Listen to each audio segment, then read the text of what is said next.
ଆମ୍ଭେମାନେ ଆମ ଘରମାନଙ୍କରେ ସନ୍ଧ୍ୟାବେଳେ ଶ୍ରୀମଦ୍ ଭାଗବତ ପାଠ କରୁଛେ।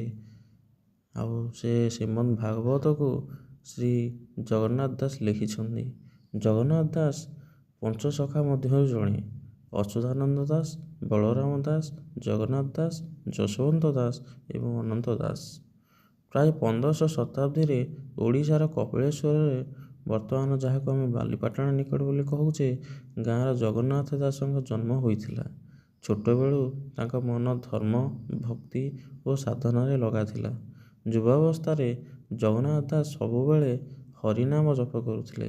ସେ କହୁଥିଲେ, ଭଗବାନଙ୍କୁ ପାଇବାକୁ ବଡ଼ ପାଣ୍ଡିତ୍ୟ ଦରକାର ନୁହେଁ, ଶୁଦ୍ଧ ହୃଦୟ ହେଲେ ଯଥେଷ୍ଟ। ସେ ଦେଖିଲେ ସାଧାରଣ ଲୋକ ସଂସ୍କୃତ ଭାଗବତ ବୁଝିପାରୁନାହାନ୍ତି।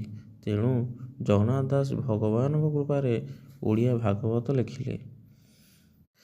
ଜଗନ୍ନାଥ ଦାସଙ୍କର ସହିତ ଏକ ଅଲୌକିକ ଘଟଣା କିଛି ଘଟିଥିଲା।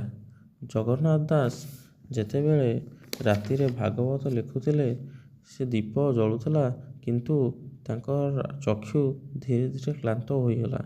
ଭକ୍ତିରେ ଲୀନ ହୋଇ ସେ ଭଗବାନ ଜଗନ୍ନାଥଙ୍କୁ ସ୍ମରଣ କରି କହିଲେ, ହେ ପ୍ରଭୁ, ମୋର ଶକ୍ତି ଶେଷ ହେଲା। ଯଦି ତୁମ ଇଚ୍ଛା, ତେବେ ତୁମେ ନିଜେ ଲେଖିଦିଅ। ଏହା କହି ସେ ଦୀପ ନିଭାଇ ଶୋଇପଡ଼ିଲେ। କଥା ଅଛି, ସେହି ରାତିରେ ଶ୍ରୀ ଜଗନ୍ନାଥ ସ୍ୱୟଂ ମଣିଷ ରୂପେ ଆସି ଭାଗବତ ଲେଖିଦେଲେ। ଭୋର ଉଠି ଜଗନ୍ନାଥ ଦାସ ଦେଖିଲେ, ପୁସ୍ତକର ଅନେକ ପୃଷ୍ଠା ଆଗୁଆ ଲେଖା ହୋଇଯାଇଅଛି। ସେ ଆଶ୍ଚର୍ଯ୍ୟ ହୋଇ କହିଲେ, ଏହା ମୋର କାମ ନୁହେଁ, ଏହା ତ ମୋ ପ୍ରଭୁଙ୍କ କୃପା।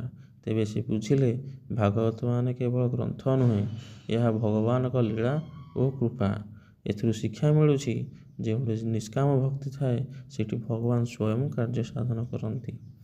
ଆଉ ଗୋଟିଏ କାହାଣୀ ଅଛି ଯେ ଜଗନ୍ନାଥ ଦାସ ଏକଦା ପୁରୀ ଶ୍ରୀମନ୍ଦିର ପାଖରେ ବସି ଶ୍ରୀମଦ୍ ଭାଗବତ ଓଡ଼ିଆ ଭାଷାରେ ଲେଖୁଥିଲେ। ସେ ଦିନରାତି ଭଗବାନଙ୍କ ନାମ ଜପ କରି ଲେଖାରେ ଲୀନ ରହୁଥିଲେ। କିନ୍ତୁ କିଛି ପଣ୍ଡିତ ଲୋକ କହିଲେ, ଏକ ସାଧାରଣ ସେବକ କେମିତି ଭାଗବତ ଲେଖିପାରିବ? ଏହା ତ ମହାପଣ୍ଡିତଙ୍କର କାମ।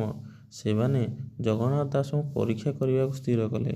କହିଲେ, ଯଦି ତୁମ ଲେଖା ସତ୍ୟ ଓ ଭଗବାନଙ୍କ ଇଚ୍ଛା, ତେବେ ଶ୍ରୀ ଜଗନ୍ନାଥ ନିଜେ ପ୍ରମାଣ ଦେବେ। ଜଗନ୍ନାଥ ଦାସ ଭୟ କଲେନି। ସେ ଭାଗବତ ପୁସ୍ତକଟିକୁ ନେଇ ଶ୍ରୀ ଜଗନ୍ନାଥଙ୍କ ଚରଣରେ ରଖି କହିଲେ, ହେ ପ୍ରଭୁ, ମୁଁ କେବଳ ତୁମ ଦାସ। ଯଦି ଏହା ତୁମ ଇଚ୍ଛା, ତେବେ ସତ୍ୟ ପ୍ରକାଶ କର। କଥା ଅଛି, ସେହି ରାତିରେ ଭଗବାନ ଜଗନ୍ନାଥ ସ୍ୱପ୍ନରେ ସେବକଙ୍କୁ କହିଲେ, ଏହି ଭାଗବତ ମୋର କୃପାରେ ଲେଖା ହୋଇଯାଇଅଛି। ପରଦିନ